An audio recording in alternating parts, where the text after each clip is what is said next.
किस तरह से देख रहे हैं इन तीनों कानूनों को सर, लोगों को कितना इससे फायदा?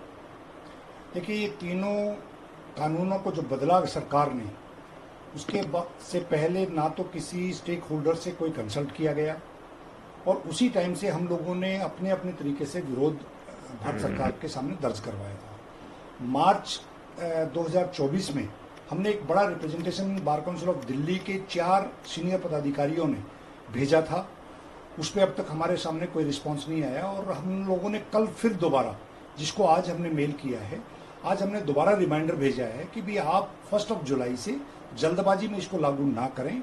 इसके लागू होने के बाद आम जनता को, कोर्ट्स को, लॉयर्स को बहुत बड़ी दिक्कतें आने वाली हैं, और इस विरोध को लेकर देश के अलग अलग बार एसोसिएशंस में, बार काउंसिल्स में ऑलरेडी विरोध भारत सरकार के सामने दर्ज हो चुका है, और West Bengal bar council strike पे भी जा रही है।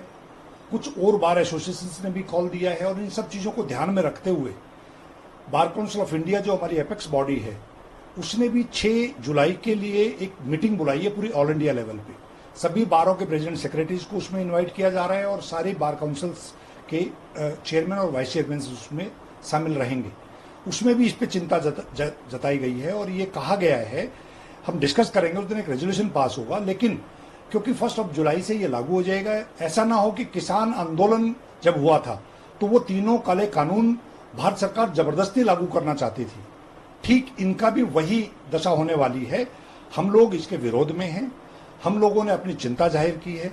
जिस तरीके से पुलिस को पावर्स दी गई हैं इसके माध्यम से, जिस तरीके से स्पेशल जो एक्ट हैं उसमें जो प्रावधान थे उनको जनरल लॉ के अंदर कन्वर्ट किया गया है। मैं समझता हूं कि जिसने भी ये लागू करने का प्रयास, जिसने भी ये बनाया है, उसने उसको स्टेक होल्डर से और जितने भी लॉ कमीशन की पहले रिपोर्ट्स हैं उनको दरकिनार करते हुए इस जल्दबाजी में ये कानून लागू किया जा रहा है। अब क्योंकि सरकार दोबारा चुन के आई है, तो हम तो ये उम्मीद कर रहे थे कि पार्लियामेंट के माध्यम से भी ये आवाज उठनी चाहिए। मैं आपके माध्यम से सारे देश की इंडिया अलायंस के सभी घटकों से रिक्वेस्ट करता हूं कि कल पार्लियामेंट में इस चीज को रेज किया जाए, और पार्लियामेंट के माध्यम से कम इसको डेफर किया जाए, अभी इसको लागू ना किया जाए।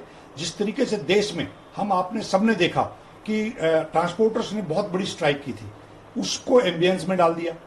इसी तरीके से दूसरे प्रावधानों में भी बहुत बड़ी दिक्कत है इसमें, और एक नई दिक्कत ये आने वाली है, एक कंफ्यूजन है कि 1 जुलाई से जो नया कानून लागू होगा, पुराने कानून किस पे लागू होंगे।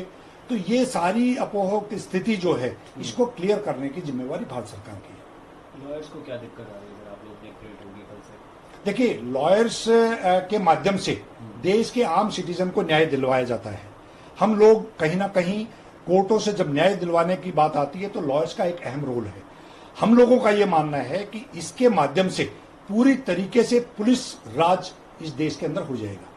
पुलिस को इतनी पावर्स दे दी गई है कि हथकड़ी, आपको ध्यान हो, पहले हथकड़ी पे बैन था, वो इसमें प्रावधान दे दिया गया है। स्पेशल कुछ ऑफेंसेस के अंदर हथकड़ी लागू करने का इसमें प्रावधान कर दिया गया है। उसके बाद जो पुलिस कस्टडी थी उसको 14 डेज से बढ़ा के 60 और 90 डेज तक कर दिया गया है। तो बहुत सारी प्रावधान ऐसे हैं, मैं डिटेल बताऊं तो हमने अपने रिप्रेजेंटेशन के माध्यम से वो सब चीजें हाईलाइट की हैं। तो हम लोगों का ये मानना है कि हम देश के कानून को लागू करने के लिए उस प्रावधान को कहीं ना कहीं हम लोगों के माध्यम से वो लागू होना है, तो हम लोग कहीं ना कहीं उसमें स्टेक होल्डर हैं। तो हम लोगों से या हमारे बॉडीज से कहीं भी कंसल्ट नहीं किया गया, और कंसल्ट करते तो बेहतरीन तरीके से लॉ बना जा सकता था।